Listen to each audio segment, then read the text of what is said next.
Ok, après ça, on a ici notre deuxième mode qui a été mis en jour, qui a été mis en place plutôt. Et pour qu'on puisse tester ça, on peut aller au niveau de page, product page. Et on va venir lui dire que l'état initial, ça sera maintenant ici grid pour voir si on a ici les éléments sous forme de grid. Et on va dire que ça sera ici liste pour que ça soit ici sous forme de liste. Ok. Donc là, ici, on a ici les deux éléments les deux états qui sont en place. Le problème, c'est que là, on ne va pas donner à l'utilisateur le droit d'aller dans notre code pour pouvoir choisir ici le mode d'affichage qu'il veut.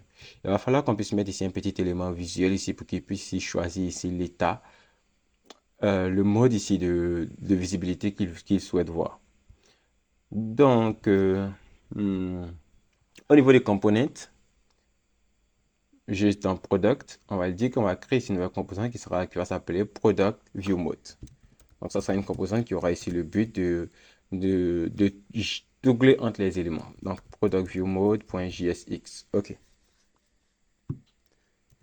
Et ici, on va faire ici un RFC pour générer ici cette composante.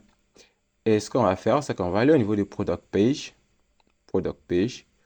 Et ici, on va lui dire que, vous voyez que là, ici, on applique ici l'élément ici avec ici un fragment. On peut dire que on va avoir ici une div.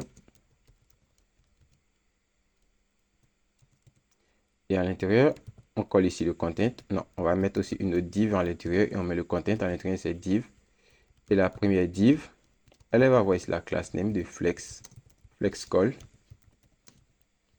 Flexcall. Et je pense qu'on a déjà une classe gap. OK, donc c'est bon. Ensuite ici, juste au-dessus de content, on va vouloir rendre ici la composante product view mode qui doit plutôt se charger ici de nous donner la possibilité ici de changer ici de mode d'affichage. Donc on va maintenant rendre ici product view mode. Et si vous n'avez pas ici l'auto-import, vous devez ici l'importer. Et là, je vais venir le mettre ici dans une div pour que ça soit un petit peu mieux structuré. Et vous devez venir l'importer product view mode from component product view mode.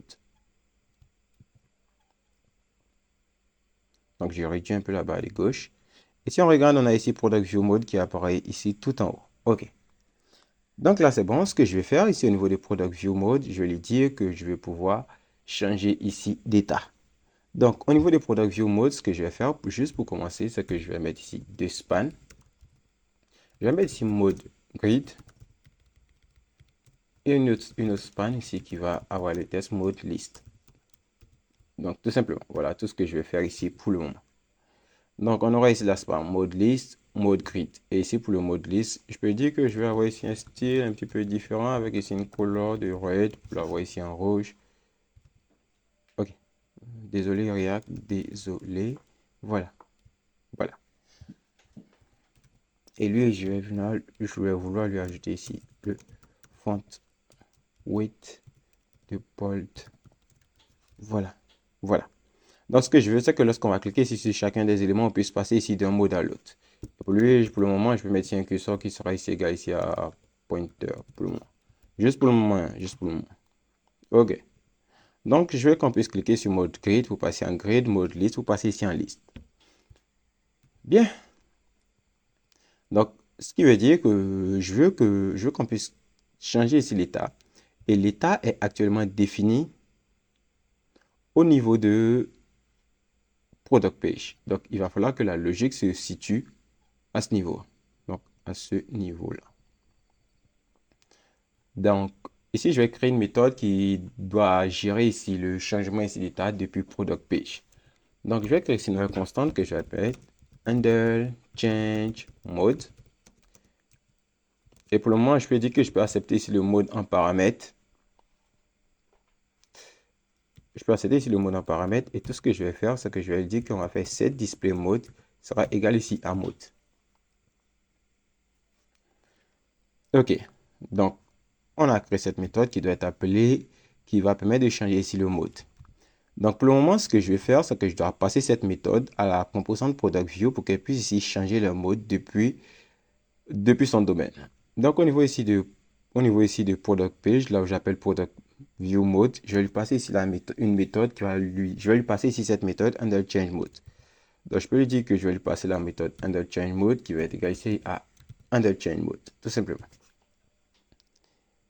Au niveau de Product View Mode, maintenant, on reçoit ici une nouvelle propriété qui s'appelle ici Handle Change Mode. OK.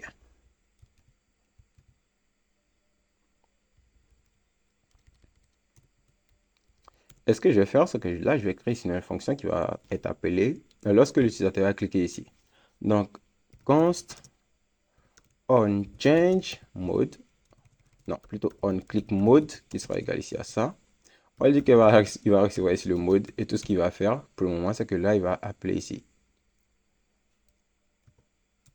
handle change mode de mode. Voilà. Et au niveau de la première grid, lorsqu'on est en mode grid, je vais ajouter ici le on click. Et je vais lui dire qu'on aura ici on va appeler ici le on click mode. Et on va lui passer ici le mode grid. Et le problème, si on fait ainsi, ça ne va pas fonctionner puisqu'il atteint ici un paramètre. Donc, je vais lui dire que lorsqu'on clique ici, on va appeler cette fonction, on va l'exécuter directement. Et si on fait ça et qu'on enregistre et qu'on retourne sur notre écran, si on clique maintenant sur le mode grid, on voit qu'on passe ici en mode grid. Donc, si je peux faire la même chose pour le mode list.